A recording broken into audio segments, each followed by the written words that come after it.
안녕하세요. 저는 세상에서 제일 사랑하는 엄마에게 소중한 선물을 받은 30대 여자입니다. 만약 저에게 살면서 가장 소중한 걸 꼽으라면 저는 첫째도 엄마, 둘째도 엄마를 말할 겁니다.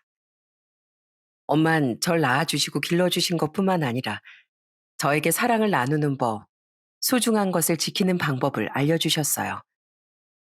그런 엄마에게 많은 걸 받았지만 엄마 무엇보다 빛나는 단 한 가지 선물을 남겨주셨습니다. 그 선물이 뭔지 궁금하시죠? 오늘은 여러분께 그 선물에 대해 들려드리려고 해요. 저희 부모님은 유독 애정 표현을 아끼지 않는 분들이셨습니다. 저희 부모님 세대면 아무리 자식이라도 애정을 표현하는데 약간 쑥스러워 하잖아요. 하지만 제 부모님은 매일 고맙다, 미안하다, 사랑한다는 말을 스스럼 없이 표현하셨습니다. 딸, 아침 먹은 설거지 네가 해둔 거니? 엄마가 하려고 했는데 우리 딸이 고생했겠네. 엄마 도와줘서 고마워. 그리고 미안해. 에이, 엄마 설거지 가지고 뭘요. 그런 거로 미안해하지 않으셔도 돼요. 아니야. 엄마한테 우리 딸은 제일 소중한 사람인걸. 그런 딸에게 아낌없이 표현하는 건 당연한 거야. 이렇게 엄만 소중한 것을 더 소중하게 대하는 방법을 늘 일러주셨어요. 아버지도 그런 엄마를 보며 늘 대단한 사람이라고 칭찬하셨어요. 경은아, 난 네가 이 다음에 커서 네 엄마같이 따뜻한 엄마가 되면 소원이 없겠구나. 네 엄마 같은 사람이 세상에 또 어디 있겠니? 그러니까 너도 항상 엄마에게 감사하게 생각해야 돼. 아버지 말씀처럼 저도 엄마에게 늘 잘해야겠다고 생각했습니다. 그런데 시간이 흐르고 제가 조금씩 자라면서 그렇게나 친구 같던 엄마에게도 말 못할 비밀 하나쯤은 있다는 걸 서서히 알아차리게 되었어요. 우선 엄만 매년 여름이 되면 항상 생크림 케이크 하나를 사와서 드시지도 않고 촛불만 붙여두곤 하셨어요. 엄마, 촛농 다 떨어져요. 케이크에 촛불까지 켜고 무슨 생각을 그렇게 하세요? 오늘은 엄마가 꼭 생일을 축하해주고 싶은 사람이 있거든. 지금은 멀리 떨어져 있어서 직접 축하해줄 수는 없지만 이렇게라도 기념해주고 싶네. 전 그때 처음으로 엄마의 깊은 슬픔을 보았습니다. 여름이 지나면 엄만 언제 그랬냐는 듯 다정하고 사랑이 많은 원래의 모습으로 돌아왔지만 한여름 피할 수 없는 더위같이 엄마의 알 수 없는 그리움은 매년 반복되었어요. 언젠가 한 번은 저도 답답한 마음에 엄마에게 화를 내기도 했답니다. 엄마, 대체 무슨 일인지 말씀 안 해주실 거예요? 이럴 때면 꼭 우리 엄마가 아니고 다른 사람 같아요.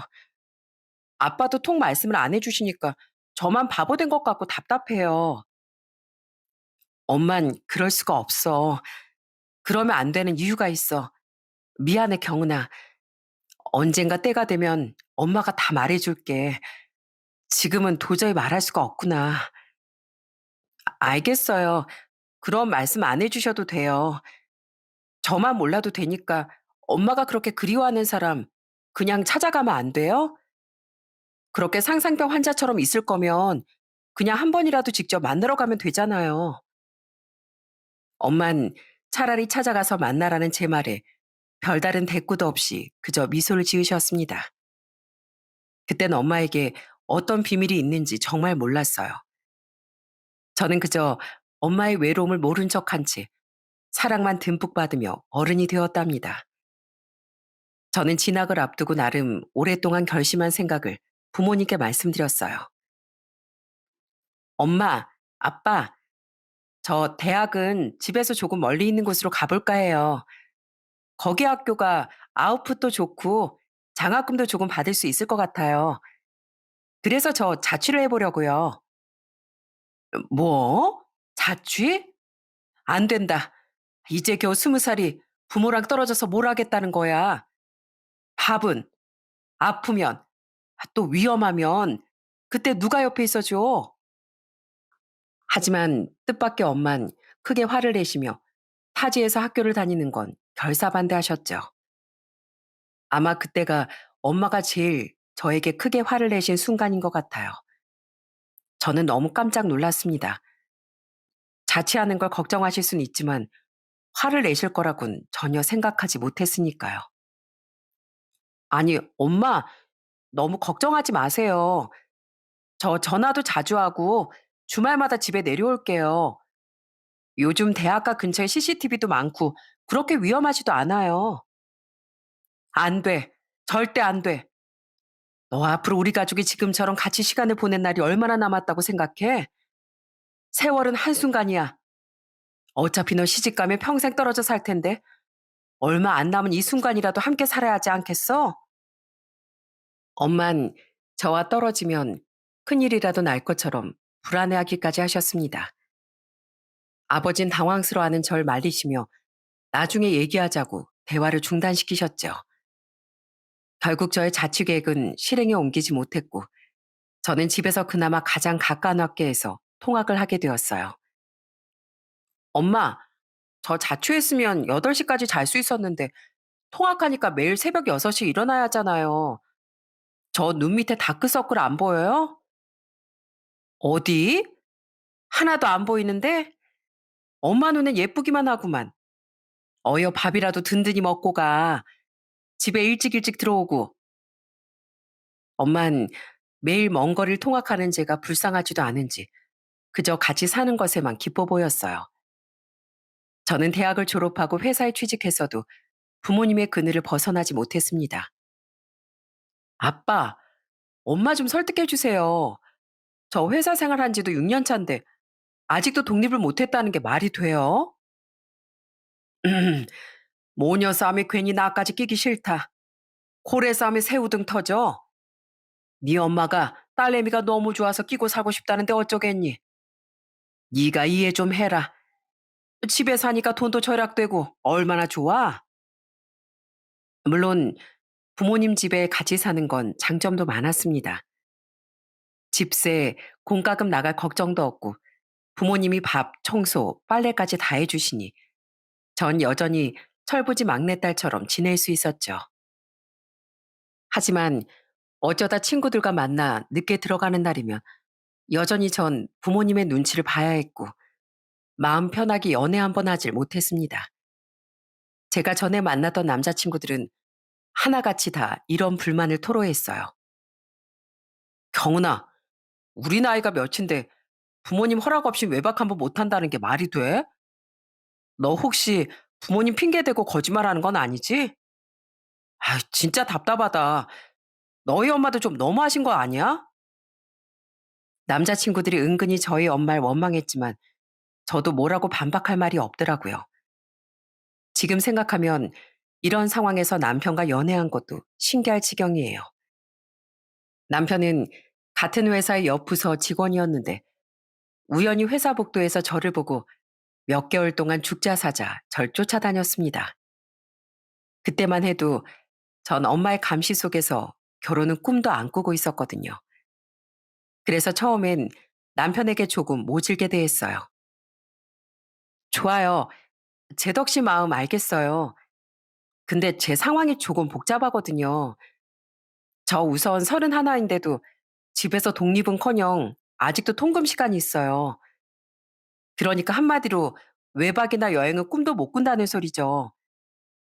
어쩌다 늦게 들어가는 날이면 제 전화통에 불이 날 정도로 전화가 오거든요. 그거 다 이해할 수 있어요?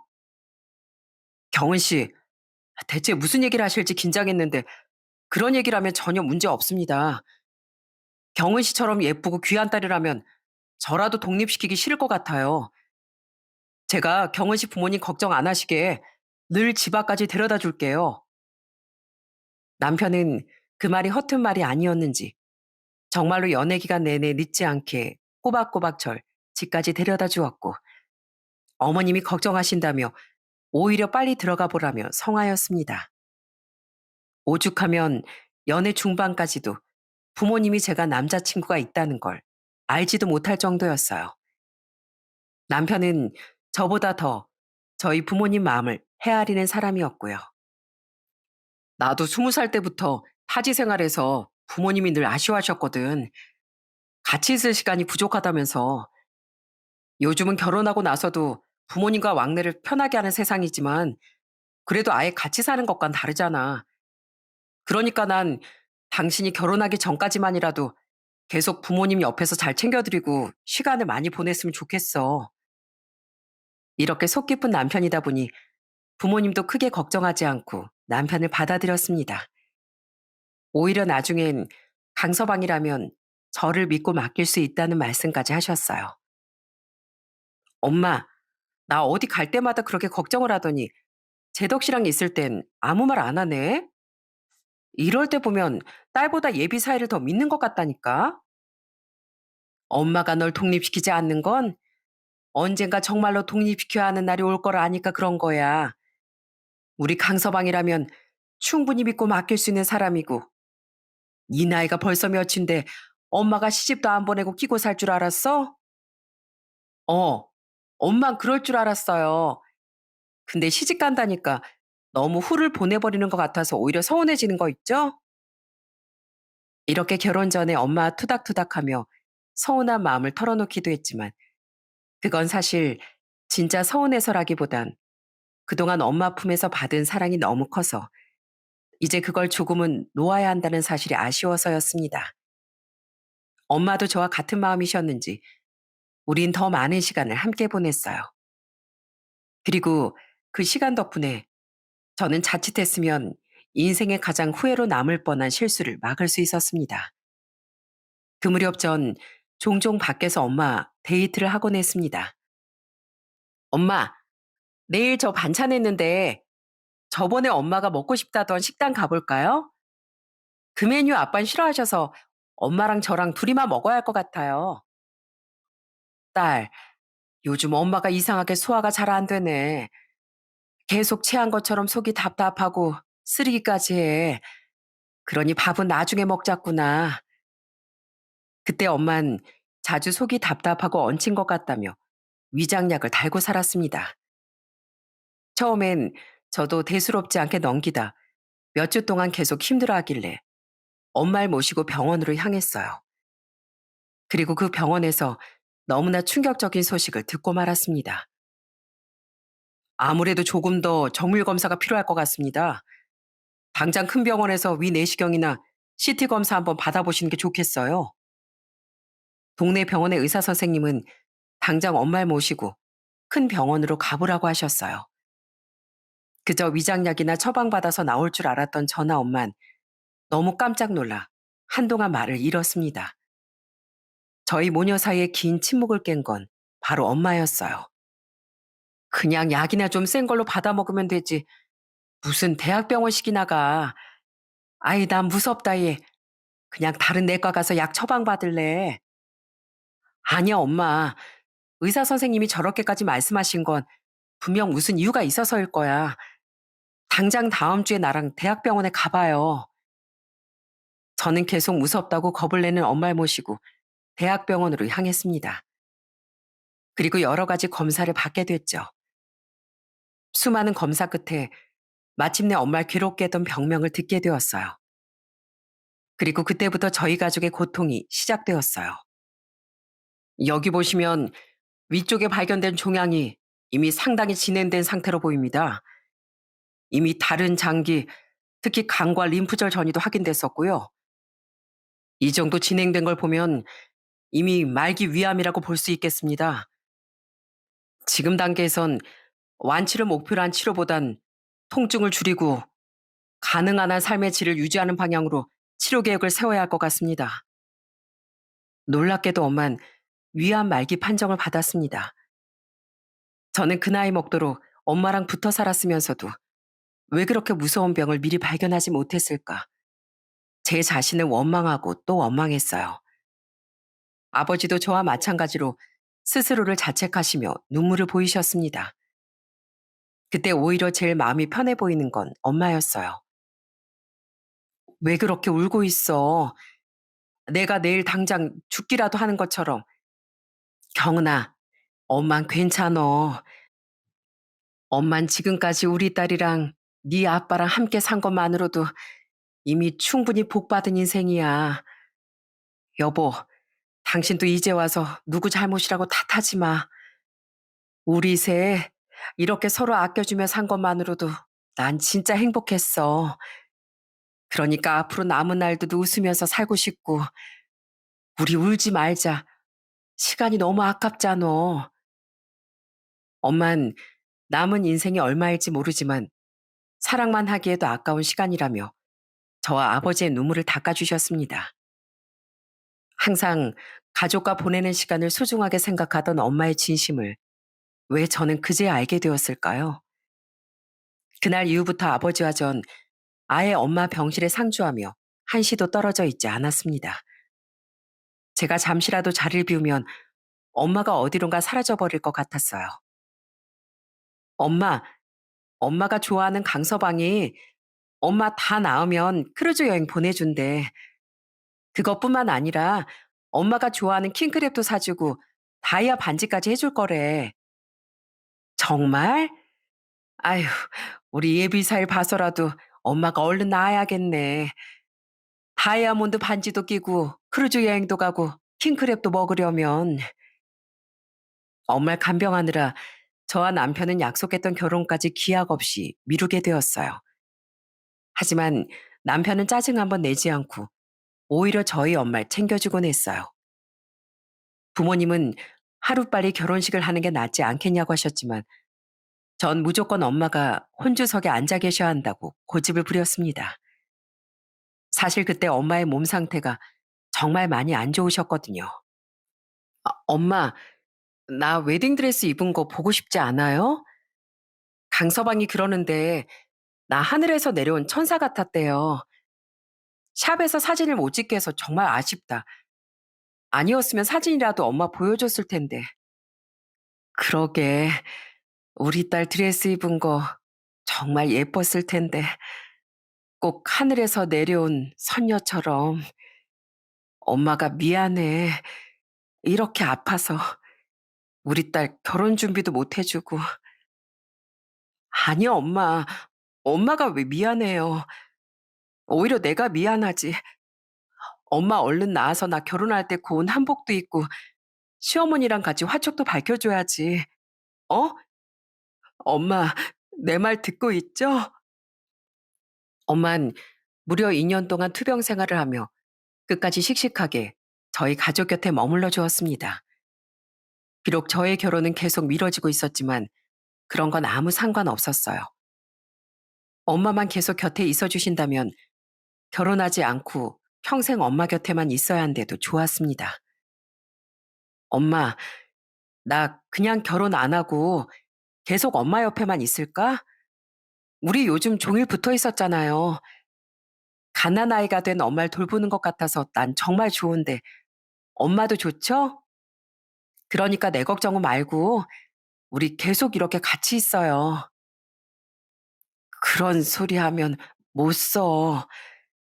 우리 딸 결혼도 하고 드레스도 입고 아이도 낳아야지. 그래야지.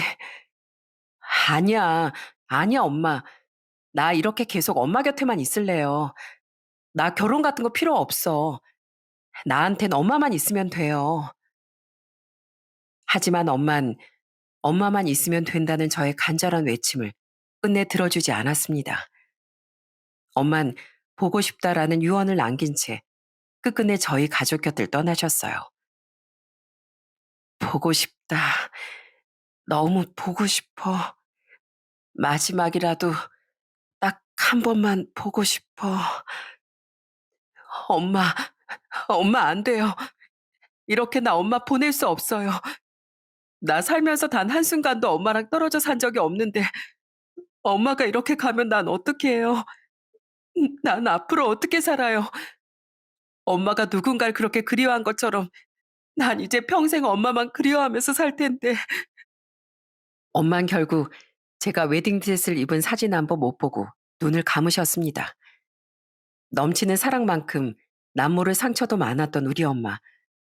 사랑하는 우리 엄만 끝까지 자신보다 가족을 먼저 생각했던 사람이었어요. 저는 그런 엄마의 딸로 태어나서 너무나 행복했습니다. 앞으로 엄마를 만질 수 없고, 엄마 목소리도 들을 수도 없고, 엄마 다정하게 눈을 마주할 수 없다는 현실이 너무 아프지만, 엄만 지금도 어딘가에서 제가 잘 지내고 있는지, 밥은 잘 챙겨 먹는지, 혼자 울진 않는지 늘 지켜보고 있을 거 알아요.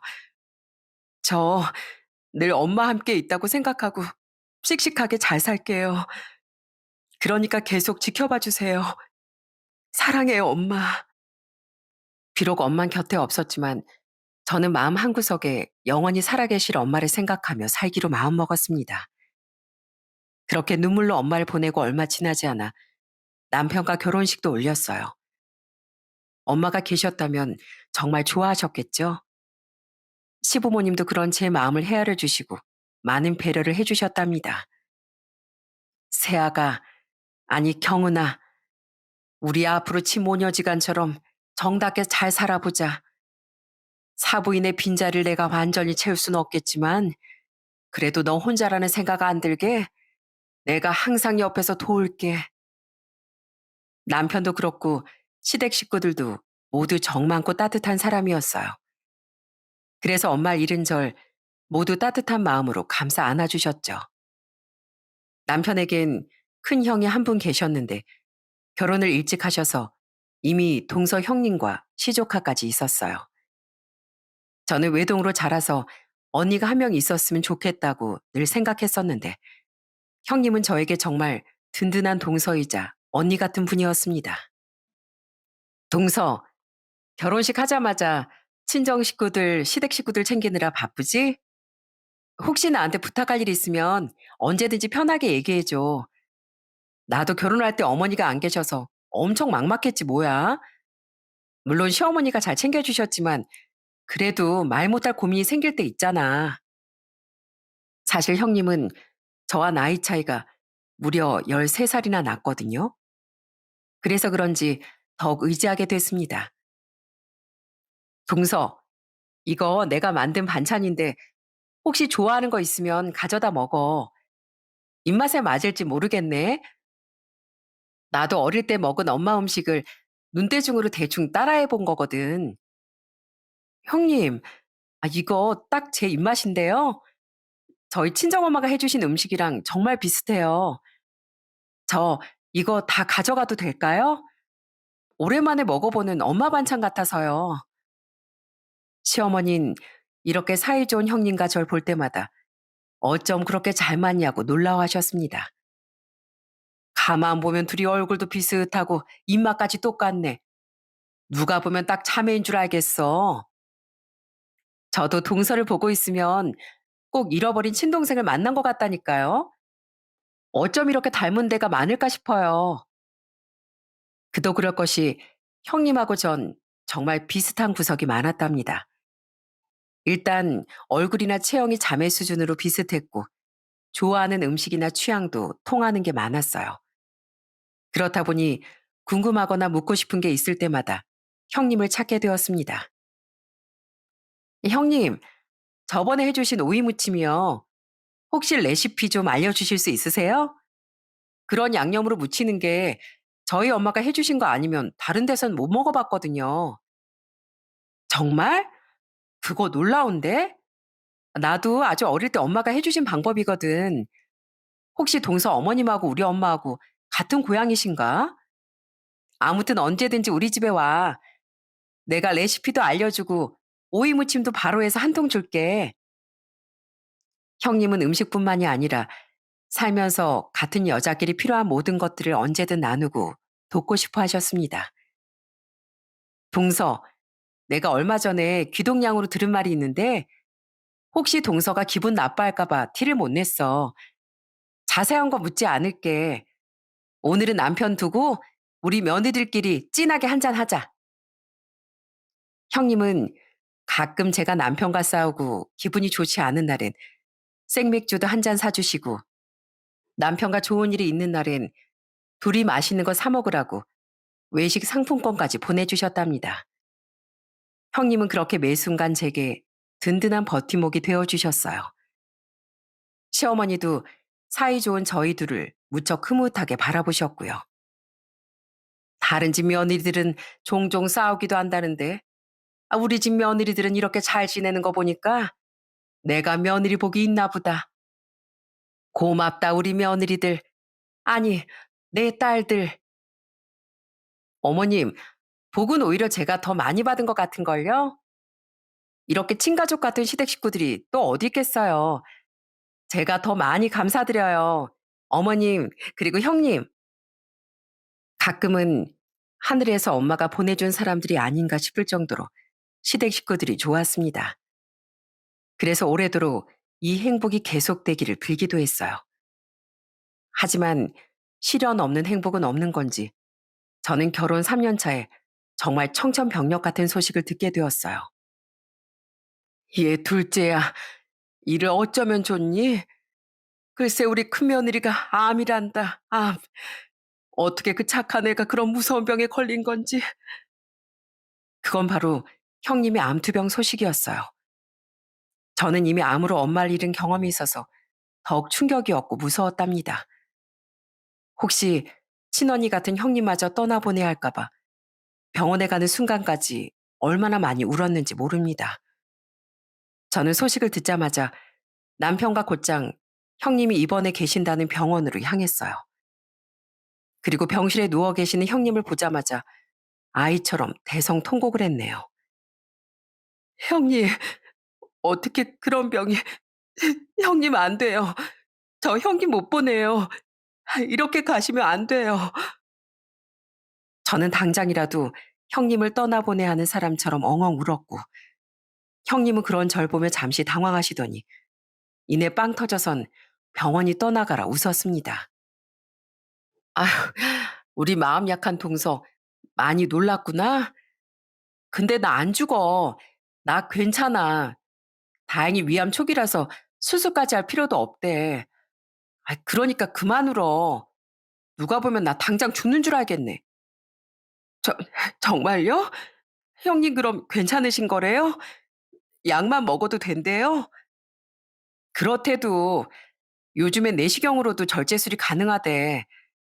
그래도 빨리 발견해서 정말 다행이야. 혹시 시기를 놓쳤으면 나 진짜 골로 갈 뻔했잖아. 그지?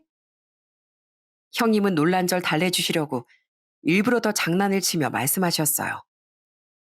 비록 형님은 가볍게 말씀하셨지만 그래도 암은 암인지라 앞으로 받아야 할 치료가 많았습니다. 형님은 다행스럽게도 입원 없이 집에서 병원을 오가며 치료를 받으셨지만 그래도 조카들도 있고 야근이 많은 시숙님을 대신해 챙겨야 할 집안일도 많으신 것 같았어요.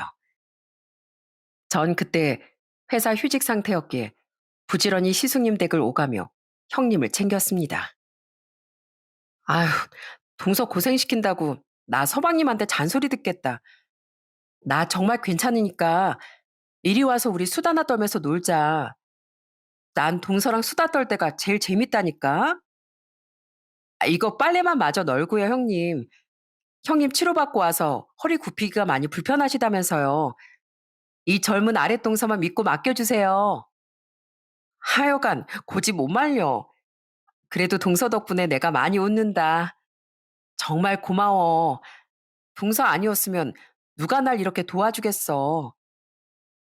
자세한 건 잘 모르지만 형님도 저처럼 어머님이 안 계시다고 들었어요. 어쩌면 그마저도 비슷할까 싶어 형님에게 더욱 마음이 쓰였습니다. 그렇게 계속 형님을 돕던 어느 날, 마침 시댁에서 김장을 하신다기에 오랜만에 온 식구들이 모인 날이 있었습니다. 시부모님도 저도 형님은 댁에서 편히 쉬시라고 말렸지만 형님은 계속 같이 돕겠다며 고집을 부리셨어요. 어머님, 동서, 저 빼고 맛있는 거 드시려고요? 그런 자리에 제가 빠질 수 없죠. 오늘은 남편한테 집에서 애들 보고 있으라고 했어요. 그러니까 김장할 때 저 왕따 시키면 안 돼요. 아시겠죠? 사실 형님은 그때까지도 매운 양념이 된 김치를 먹을 수 없었는데 아마 아픈 몸이지만 저와 시어머니를 돕고 싶어서 너스레를 떨며 도와주시려는 것이었겠죠. 결국 시어머니는 김장을 돕는 대신 타협안 한 가지를 내두셨어요. 그네 넌 매운 음식은 절대 금지니까 김치 맛볼 생각은 꿈에도 꾸지 마라. 대신 와서 같이 수육이나 삶아 먹자꾸나. 어때? 형님은 시어머니의 제안에 알겠다고 흔쾌히 답하셨고, 결국 저희 셋이 모여 김장을 하게 되었어요. 그때 집안 남자들은 시댁 마당에 묻을 김장독 자리를 파고 있었고요. 형님, 저기 앉아 계세요. 괜히 매운 냄새라도 맡아서 탈나실까 저 걱정이에요. 아이고, 나 그 정도 아니야. 괜찮아. 어머님, 뭐 필요한 거 없으세요? 다진 마늘 좀 더 가져올까요? 아유, 오늘따라 정신 사납게 왜 이럴까? 재료 다 있으니까 넌 저 멀리 가 있거라. 아참 둘째야, 수육 삶을 고긴 좀 사왔니?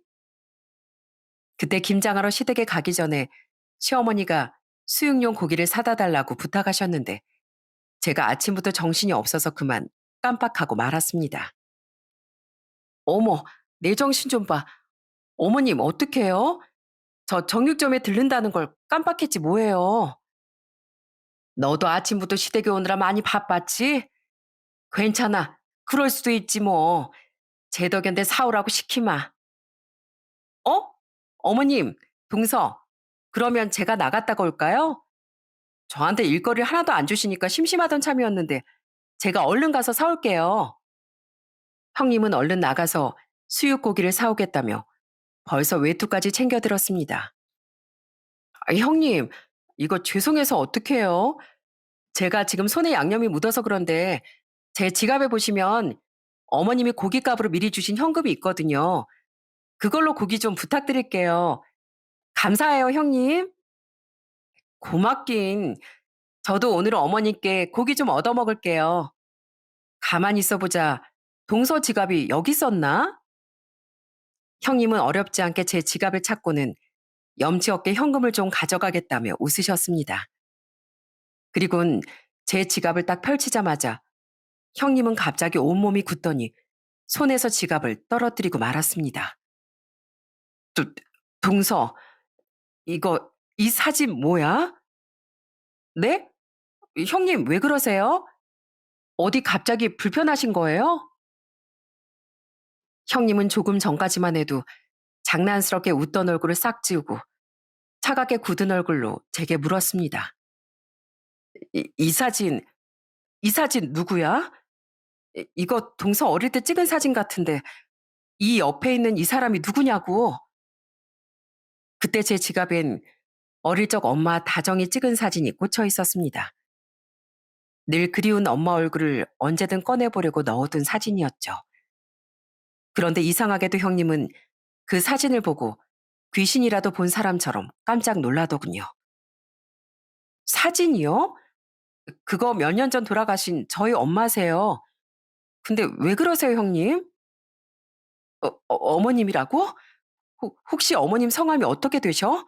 아, 성함 말이야. 서용숙이요. 대체 왜 그러시는데요, 형님? 설마 저희 엄마랑 아는 사이세요? 형님은 급기야 제 대답을 듣자마자 그대로 자리에 주저앉았습니다. 그 모습을 본 저와 시어머니도 놀라서 형님께 달려갔어요. 큰애야, 아, 너 왜 그러니? 몸이 많이 안 좋은 거야? 아이, 대체 무슨 일이야, 이게? 어머님은 형님을 병원으로 데려가야겠다며 부축을 하셨습니다. 그런데 그때 형님은 갑자기 자리에서 벌떡 일어나 방방 뛰기 시작했어요. 어, 어떻게, 어떻게 이분이 동서의 어머니일 수가 있어? 어? 세상에, 어떻게 이런 일이 있을 수가 있냐고? 대체 왜 그러시는데요, 형님? 이분이 저희 엄마면 안 될 이유라도 있어요? 제발 말씀 좀 속 시원하게 해주세요. 동서 어머니라던 이분이 우리 엄마야. 그러니까 동서의 엄마가 바로 우리 엄마라고. 저는 처음에 형님이 대체 무슨 말씀을 하시는 건지 전혀 이해가 되지 않았어요. 혹시 몸이 너무 안 좋아서 잠시 정신을 못 차리시는 건지 걱정이 앞섰죠. 네? 그게 무슨 말씀이세요? 우리 엄마가 왜 형님 엄마라는 거예요? 틀림없어. 우리 엄마 맞아. 내가 어떻게 우리 엄마 얼굴을 잊겠어. 내가 평생 그리워한 얼굴인데. 형님은 급기야 사진을 안고 울기 시작했고, 몹시 놀란 어머님과 전 대체 무슨 말씀을 하시는 건지 재차 따져 묻기만 했습니다. 나 9살 때 어머니와 헤어져서 이날 이때까지 한 번도 만나지 못했어. 그래서 사진으로 엄마 얼굴을 수백 번, 수천 번 보고 또 보면서 살았어. 그러니 내가 엄마 머리, 엄마 표정만 봐도 알아보지. 아무리 옷차림이 달라지고 얼굴이 변했어도 틀림없이 우리 엄마야. 형님은 그러면서 제가 상상도 하지 못했던 정말 놀랍고 충격적인 이야기를 들려주시더군요.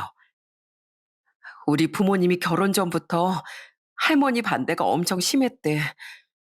내 친할머니가 무당이셨는데 어머니가 아버지랑 결혼하면 집안을 망칠 거라고 결혼 전부터 문전박대하시고 소금까지 뿌리셨대. 하지만 어머니와 결혼하지 않으면 죽겠다고 난리를 부리는 아버지 고집을 꺾지 못하고 결국 결혼을 시키게 된 거지.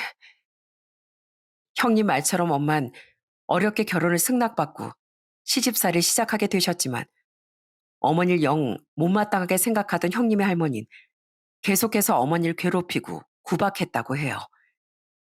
때리지만 않았지 밥도 안 주고 어디 외출도 못하게 하셨다네요. 전 엄마가 저희 아빠 초혼이 아니었다는 것에 한 번 놀라고 그런 힘든 시간을 겪었다는 것에 또 두 번 놀랐습니다. 엄마가 집안에서 계속 구박을 받으니 우리 아버지란 사람도 엄마를 무시하고 괄시하기 시작했나 봐.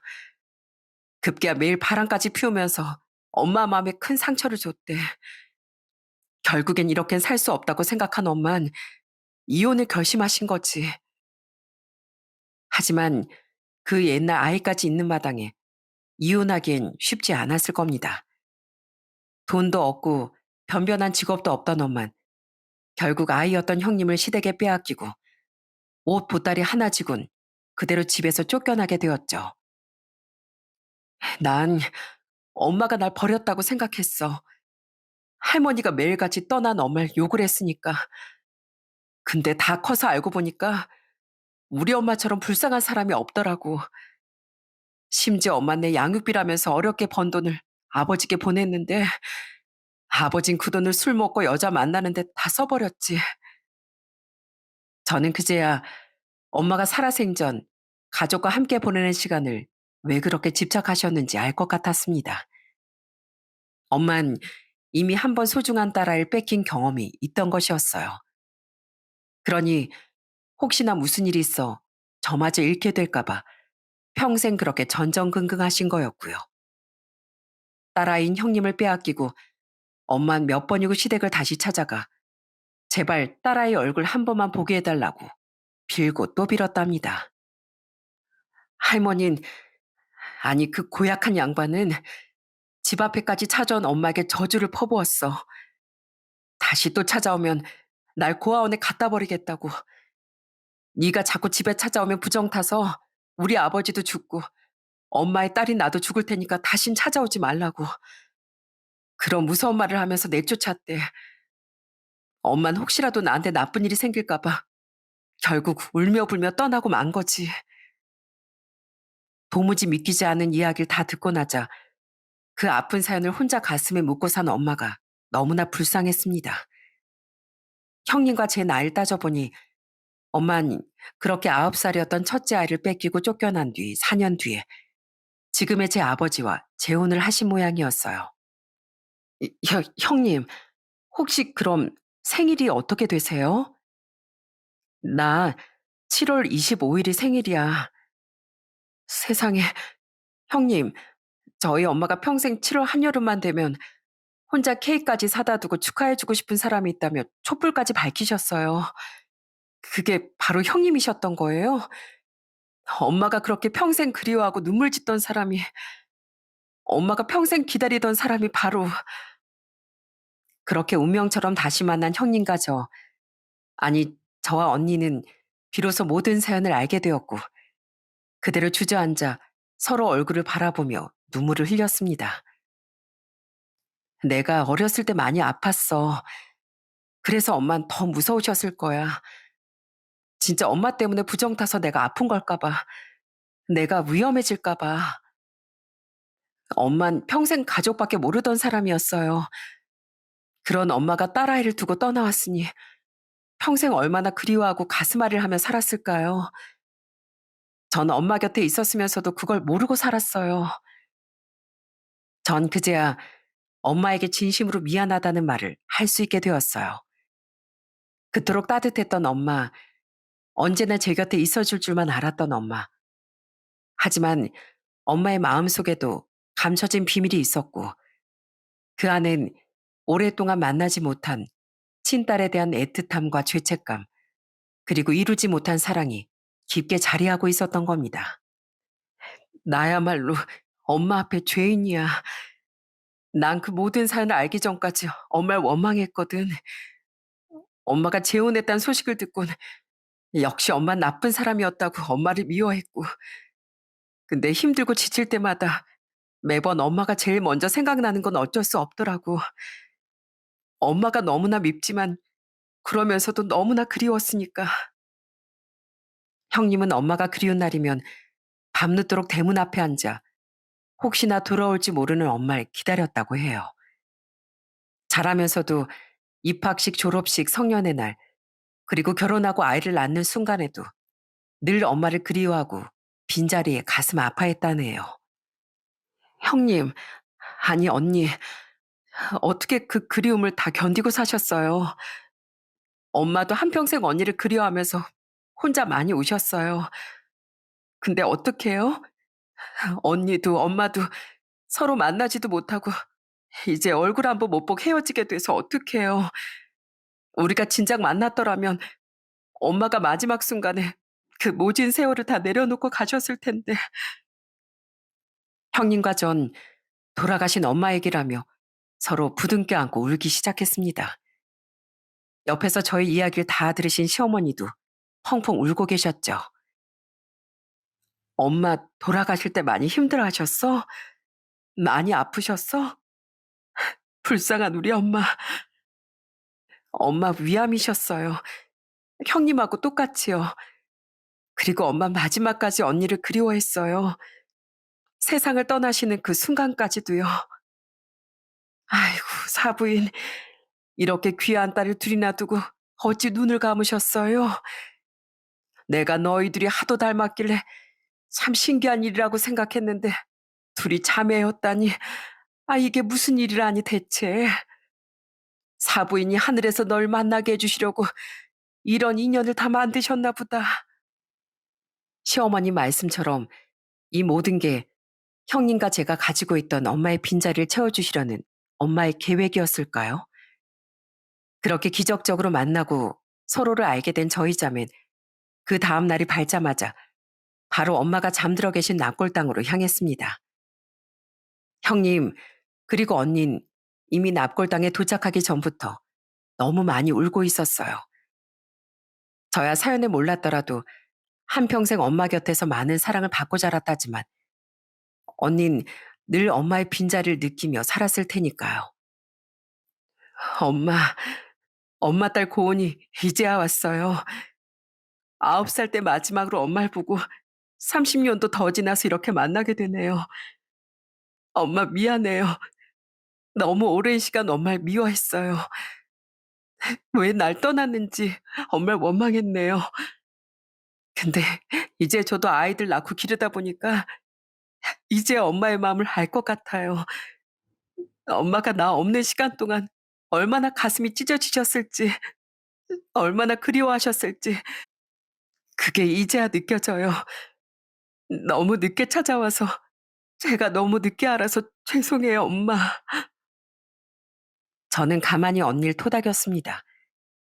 그리고 하늘에서 저희 잠을 지켜보고 계실 엄마에게 부탁드렸어요. 엄마, 엄마가 그렇게 찾던 사람이 엄마의 큰딸이었어요. 난 꿈에도 몰랐어요. 엄마에게 자식은 오로지 나쁜 일 거라고 생각했는데, 근데 질투도 조금 나면서 한편으론 엄마에게 고마운 거 있죠. 언니 그렇게 오랫도록 잊지 않고 가슴에 품고 살아줘서요. 엄마가 언니를 얼마나 사랑했는지, 엄마가 얼마나 좋은 엄마였는지, 이제 언니도 저도 다 알아요. 엄마가 저에게 왜 항상 미안하다고, 사랑한다고 말씀하셨는지도요. 이제 저희 엄마 몫까지 서로 아끼면서 살아볼게요. 그러니까 엄마, 그 하늘에선 더는 아프지 말고, 외롭지도 말고, 이제 정말로 편히 쉬어요. 엄마 사랑해요. 정말, 정말 많이요. 평생을 사랑으로 절 낳고 길러주신 엄만 마지막까지 저에게 큰 힘이 되어줄 든든한 선물을 주고 가신 것 같습니다. 뒤늦게나마 다시 만난 언니 덕분에 저는 요즘 천군만마를 얻은 것 같아 든든하네요. 요즘은 자매끼리 어딜 다닐 때마다 손까지 꼭 붙잡고 다닌다니까요. 아유, 어쩌면 동서지간이 사이가 저렇게 좋아. 난 진짜 친자매인 줄 알았다니까. 저희 정말 친자매 같아 보여요? 얼굴도 그렇게나 많이 닮았어요? 아유, 그럼 얼굴도 쏙 빼닮은 게 딱 봐도 자매 사이로 보이지. 요즘엔 어디서 맨날 싸우기만 하는 동서지간 얘긴 들어봤어도 그댁 며느리들처럼 사이좋은 동서지간은 오랜만에 보는 것 같네. 장난기 많은 저희 언닌 가끔 이렇게 희한하게 닮은 동서지간인 척 하곤 한답니다. 또 어떤 날은 사실은 자매가 맞다며 사람들을 깜짝 놀라게 하기도 해요. 저는 그런 언니 덕분에 웃음이 더욱 늘어났답니다. 그리고 웃음이 늘은 사람이 또 한 명 있는데요. 그건 바로 저희 친아버지십니다. 전 언니와 납골당에 다녀온 이후 아버지에게 언니와 만나게 된 사연을 모두 말씀드렸어요. 아버지는 아무 말 하지 않으시고 그저 빠른 시일 내로 언니를 만나고 싶다고 하셨어요. 그러다 정말로 언니와 만나게 됐을 땐 가만히 언니의 손을 잡아주셨어요. 하늘에 있는 내 아내가 자네를 봤다면 얼마나 좋아했을까. 그동안 마음고생 많았네. 어쩌면 제가 좀 불편하실 수도 있으실 텐데 이렇게 따뜻하게 맞아주셔서 감사해요. 저 엄마 사연을 다 알게 된 이후론 친가와도 절연하고 결혼 전까지 혼자 외롭게 지냈어요. 엄마를 그렇게나 괴롭힌 사람들하고 도저히 한 가족으로 살 수 없더라고요. 아버진 언니가 외롭게 지냈던 이야기를 털어놓자 조심스럽게 언니를 안아주셨어요. 그랬구나. 그런 사연도 모르고 난 막연히 자네가 잘 지내고 있을 거라 생각했어. 내가 미안하네. 내가 무심했어. 자넨, 넌 이제 내 딸이야. 내 딸이라고. 아버진 사랑했던 아내가 주고 간 선물 같은 딸아이를 마음으로 품어주셨답니다. 그리고 우린 비로소 완전한 한 가족이 되었어요. 그로부터 몇 년이 흐른 지금 우리 가족은 어떻게 지내고 있냐면요. 형수님, 아니 처형. 이거 참 호칭을 어떻게 불러야 할지 모르겠네요. 아무튼 요즘 자매들끼리만 재밌게 지내는 것 같아서 저 아주 질투나요. 저희 형도 두 자매 사이를 얼마나 부러워하는 줄 아세요? 그건 나도 마찬가지야. 나도 우리 며느리들이 둘만 단짝을 메고 다니니 아주 질투나. 이제 이 시민 끼워주지도 않는 거지? 아이, 그럴 리가요. 저희 전부 다 한 가족인데 우린 원팀이죠. 그죠, 형님? 아니, 언니? 그럼. 우리 전부 한 팀이지. 동서, 그리고 동생. 저희 자매는 온 가족의 질투와 애정을 한 몸에 받고 있답니다. 언니는 치료 경과가 좋아져 지금은 치료를 중단하고 완치 판정을 기다리고 있답니다. 이렇게 계속 건강에 신경 쓰면 곧 완치 판정까지 받을 것 같네요. 얼마 전엔 저희 자매끼리 사진도 한 장 찍고 왔어요. 남편과 시댁 식구들이 들으면 약간 삐질 수도 있지만 엄마 사진 옆에 자매끼리 찍은 사진 한 장을 꼭 남기고 싶더라고요. 저희는 그렇게 예쁘게 찍은 사진을 들고 곧장 엄마가 계신 곳으로 향했습니다. 엄마, 드디어 나도 엄마 사진 옆에 내 사진을 둘 수 있게 됐네요. 엄마랑 나란히 찍은 사진은 하나도 없지만 엄마의 분신 같은 동생과 찍은 사진으로도 충분해요. 우리 서로 지갑 속에 엄마 사진 한 장씩이랑 둘이 찍은 사진 한 장씩 가지고 다니려고요. 엄마가 보기에도 우리 둘 많이 닮았죠?